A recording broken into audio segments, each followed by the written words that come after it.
Welcome to the official race edit of the inaugural VOR iRacing IndyCar series at Fontana, California. Our pole sitter Oscar is going to lead us to the green light as the pace car is in double file rolling start, and it's a green flag and away we go. And that was an amazing start by Isaac Morris of the orange, white, and black cars. He's using the slipstream of Jenkins at P3 to slingshot himself around, but he takes the high line, and unfortunately there is no one there to help him, so he's going to have to fall back on the slipstream into P4. And now we have two cars battling for P2, Altina on your left and Jenkins on your right. Jenkins is the slipstream of the pole sitter, so he's going to have the advantage. Meanwhile, Altina's going to take the high line. Hope it turns out better for him than Morris did, but it looks like Altina's not going to need the slipstream as he's going to make the pass on Jenkins anyways. He's going to take over P2. And now hold the front door, Nancy, as Isaac Morris is back using the apron to his advantage to assert himself into P2. That's going to cause Altina to take the high line.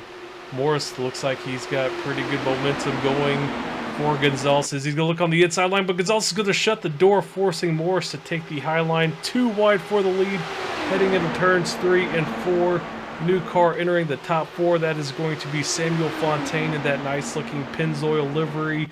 And now Altina using the slipstream of Gonzalez. He's going to look on the outside. Morris is there. No contact made. And now they are too wide for the lead. Double file for the top 4 cars. Crazy action-packed race so far. Lap 4, we had our first incident of the night. Nothing too major, just Garcia getting a little bit of understeer as we go on board with Gonzalez. He just came up to his path, and unfortunately for Gonzalez, he had nowhere to go. Lap 7 saw another case of understeer involving Bryce Carter and Garcia, but Garcia was not at fault this time as it was Carter had a lift coming off of turn 2, able to keep his car off the inside barrier, but unfortunately for Garcia, nowhere to go there. The incident brought out the race's first caution of the night. Upon the restart on board with Patrick Coro, he's a little bit too antsy on the throttle, causing him to run into the rear of the car in front of him. Lap 33 now, we would see perhaps the race's biggest crash, just as Fontaine appears to regain control of his car, dips in the grass, and then takes out an innocent Fredrickson with them. Just on board with Fredrickson, looks like he was going to give him room, anticipating him re-entering the racing surface, but did not give him enough room, as even the East German judge gives that barrel roll a 10 out of 10 as we lose our onboard replay camera with that one. Rest in peace. Of course, a caution came out, but just like the last restart, we have cars getting bunched up in the back and cars getting on the brakes, cars getting eager on the throttle, and unfortunately for Gillard, nowhere for him to go. Lap 37 saw a series of fantastic battles for the lead heading into turns 1 and 2. Isaac Morris trying to go around the outside of Oscar Gonzalez, and now Luis Gonzalez going to the high line to make it 3 wide for P2. Oscar Gonzalez bouncing to the middle, then back down to the inside line, partnering up with McDonald for the slipstream fest. Morris still holding steady in the middle line. Luis Gonzalez at the high line. Now Oscar Gonzalez drifting high to the high line. Morris is going to bail out of Oscar's slipstream. He's going to partner up with McDonald at the inside line. McDonald now has his first lead of today's race. The Gonzalez's unsure which line they're going to take. One's going to take the high line, the other one's going to take the middle line, but for right now, McDonald is holding steady for his first lead of today's race.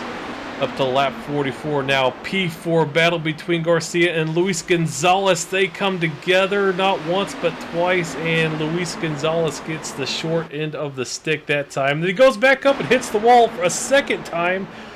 Let's take a replay of that one. They come together twice, and then Luis Gonzalez hits the outside wall, tries to dive into the pit lane for repairs, loses it, and then loses his rear wing for good measure. Lap 62 now, Morris challenging McDonald for the lead of the race. Here comes Altino. Haven't heard from Altino in a while. It's 3 wide for the lead, and McDonald probably gives Morris a little bit too much room on the racing surface. Loses it on the apron, has to cut through the infield grass, and then collects the pit commitment cone with him. Trying to swerve, but he can't get rid of it. That's going to cause a huge effect on his aerodynamics. Lap 62 sees Sean Reynolds running a P13, getting a little too close to the apron, loses it, and then we have a car going airborne, doing multiple barrel rolls into the catch fence. That was Fredrickson. Let's go on board with Fredrickson, and that makes the first collision look like it was nothing, as I think that was 5 barrel rolls, but either way, the catch fence doing its job. Up to lap 105 now as we see another 3-way battle for the lead. Morris on the inside, McDonald middle, and Altina high. Altina doesn't have the momentum to get the job done to make it around P2. Now Garcia is going to take over P3 from Altina, make that Morris P1, McDonald P2, as McDonald's going to look around the outside of Morris, and Altena making up his mind if he wants to slipstream McDonald or go high. Looks like he's going to go high. Now McDonald's going to fall into the slipstream of Morris. Now Altena's going to tuck down to P3. McDonald looks like he's going to look around the outside once again, just like last lap. 3 wide heading into turn 1. Alton on the outside, McDonald in the middle, and Morris once again on the middle. Morris playing it smart here. He does not want to give up that inside line. It looks like Garcia driving on the apron of the track, taking over P4 now. Lap 107 now as we see another lead change as Altena goes around the outside of Morris. Scratch that. Morris is going to take the P1 back from Altena.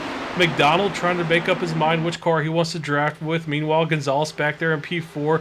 Looking for the same opportunity. Which car do you go with at this point? Looks like maybe Morris on the inside line is probably the car to go with, as McDonald is going to pass Altena for P2 on the inside. Then he's looking for P1 on the inside of Morris, but Morris shuts the door. Smart move by him as he blocks off McDonald from making the move. He slots into P2, and Altena looking for another run around McDonald. He's going to take over P2. Total non-stop action in today's race here at Fontana, California in the VOR iRacing IndyCar Series.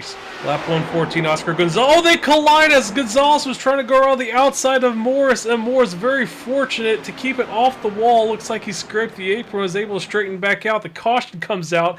Morris is going to fly past both McDonald, Altena, and Oscar Gonzalez as he feels like he still deserves P1. Lap 120 now, shortly after the restart. 6 laps to go. You get a 6-car battle for the lead.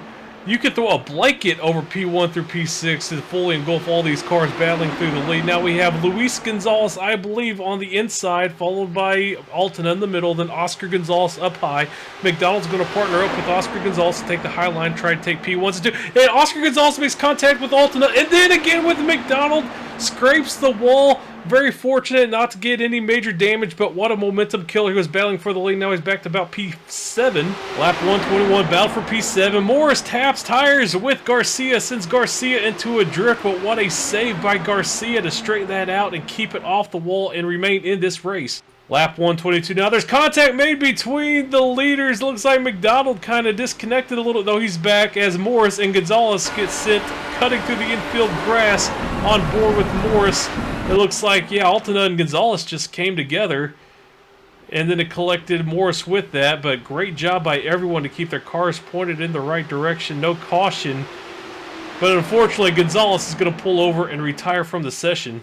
Over 2 hours of non-stop racing action, it all comes down to this. Lap 125 of 25. Julian Altena and P1 on the inside. Oscar Gonzalez P2 on the outside. Now Jamie Jackins P3. He's going to get Julian Altena's slipstream. Where does he go from here? It looks like he's going to dive to the outside to make it 3 wide, heading into turn 3 and now 4. This is going to be a drag race to the checkered flag. Altena holding strong on the inside. I think he tapped tires with Gonzalez. And now Altena's on the apron. Gonzalez is half on the apron. And that is a victory for Julian Altena as we go on board with Oscar Gonzalez. Amazing job to keep that off the wall. He had half the car on the apron as my voice is gone, half on the racing surface. And what an opening race for the VOR iRacing IndyCar Series in Fontana, California. Your top 10 is as follows. Julian Altena in P1, Oscar Gonzalez in P2, Jamie Jackins P3, Patrick Coro P4, P5 is Garcia, P6 is Brian Kerrigan, P7 McDonald, P8 Isaac Morris, P9 Luis Gonzalez, and P10 Sean Reynolds. Thank you all. Have a blessed day. I hope to see you at round 2 at Phoenix.